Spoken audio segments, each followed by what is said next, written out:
And I said, holy shit. Back in those days now, those days are in like the middle to late 60s. In those days, the computer was one computer for a whole university, and it took up probably, 10,000 square feet, and it was probably about 1/100th as powerful as the one that's in your cell phone. And there were no debug programs. There was nothing. You put in your run, and they'd send it back with a message that says it bombed. That's all the output you got. Maybe you'd get part of a printout if it got to some of your print statements. So that was back in the old days when working with a computer was a lot more problematic than it is then.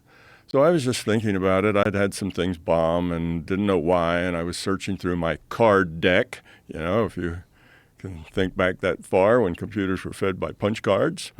And it was really hard to debug because, some of the problems weren't even real problems with your code, but the hole was a little off center. The card punches were all mechanical things, and they wore out, and they had cams and gears and stuff, and they could punch off a little off center, and the machine would throw it out, and all you'd get is a message that says your job didn't run. It bombed.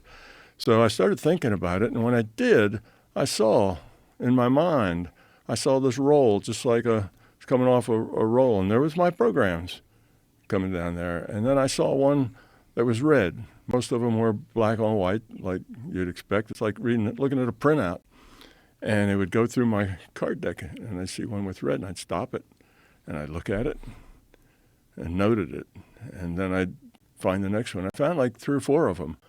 And then next time I got back in the lab, I looked at those cards, and I found errors on them. And I said, holy shit. What's going on? Now, I'm a young 26-year-old physicist, and in my mind, reality is created. Reality can be defined in an operational state. If you can operate on it, if you can do something with it, if you can interact with it, then it's real. If you can't, it's not.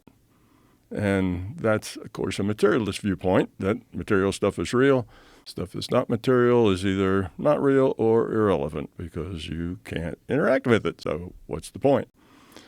So when I got that startled me, and I started to play with it more. And I found some errors that indeed were card punch errors.